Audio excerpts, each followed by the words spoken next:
Diamond হারবারে 18 থেকে 20,000 BJP কর্মীর নাম বেছে বেছে বাদ দেওয়া হয়েছে বলে অভিযোগ বিরোধী দলনেতা শুভেন্দু অধিকারীর। শনিবারে হুগলির হরিপালে সভা করলেন তিনি। ওই সভা থেকে শুভেন্দু অভিযোগ করেন, বিজেপির মণ্ডল সভাপতি থেকে শুরু করে যারা সক্রিয় কর্মী তাদের নাম বেছে বেছে বাদ দেওয়া হয়েছে।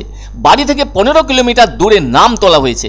ব্যাপকভাবে অন্যায় করা হয়েছে, এটা আমরা ছাড়ব না, আর এসবও চলবে না। গতদিন এসব কথা তুলে ফলতার বিডিওকে জানিয়ে দিলেন বিরোধী দলনেতা শুভেন্দু অধিকারী।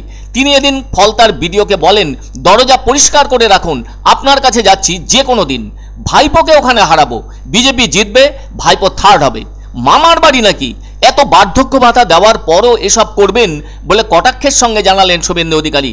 এখন ভোটার তালিকায় নাম তোলা তো শেষ হয়ে গিয়েছে, আর জাতীয় নির্বাচন কমিশন চূড়ান্ত ভোটার তালিকা প্রকাশও করেছে।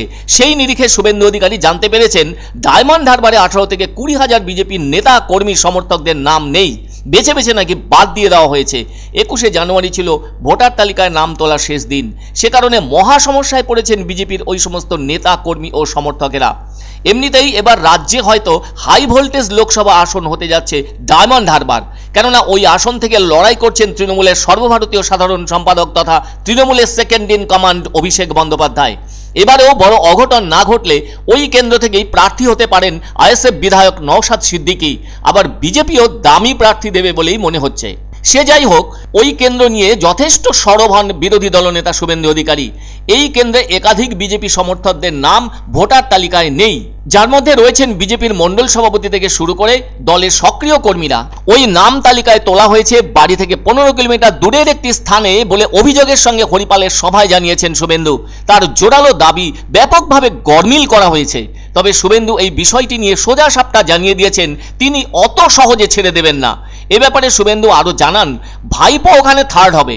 অন্যদিকে রাম মন্দির উদ্বোধনের দিনই কলকাতায় সংহতি মিছিল করেছিলেন মমতা বন্দ্যোপাধ্যায়। তিনি ওই দিনই জানিয়েছিলেন, বিজেপি রাম নিয়ে এত উচ্ছ্বাস দেখালেও সীতা দেবীকে নিয়ে কোনো কথা বলে না। আসলে বিজেপি নারী বিরোধী বলে কটাক্ষ করেছিলেন মমতা ব্যানার্জি। এ প্রসঙ্গে হরিপালের সভা থেকে শুভেন্দু বলেন, এসব ঢপবাজি কেউ খাবে না। পশ্চিমবঙ্গের সীতাদের খোঁজ নিতে বলুন। হাঁসখালি, কালিয়াগঞ্জ, রামপুরহাটের সীতারা কি অপরাধ করেছে বলে প্রশ্ন তোলেন শুভেন্দু অধিকারী। ডায়মন্ড হারবারে অন্তত 18-20 হাজার বিজেপি কর্মীর নাম বাতিল করা হয়েছে, আর 20,000 বিজেপি ভোটারের নাম অন্যত্র শিফট করা হয়েছে।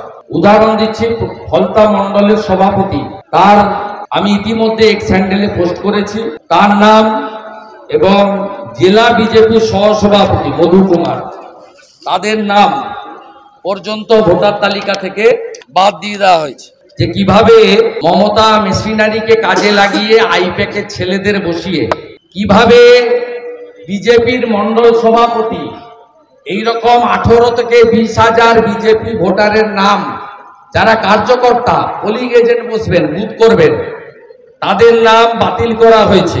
এর আগে এরা ভোট দিতে দেয়নি, এখন তো ভোটাধিকার কাটছে, এরপরে তো নাগরিকত্ব কেড়ে নিবে।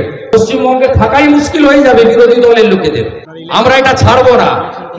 ইটস এ ভাইপো মডেল। কি করবো সেটা ইলেকশন কো ভোট দিতে দেবে না? আপনার নাম আমি কেটে দিতে পারি?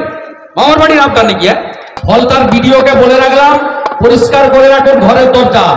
বিরোধী দলনেতা এই দুজনকে নিয়ে আপনার কাছে যাচ্ছে যে কোনো মুহূর্তে। ভাইপোকে ওখানে হারাবো, ওখানে ভাইপোকে হারাবো, বিজেপি জিতবে এবং ভাইপো থার্ড হবে। লিখে রাখুন।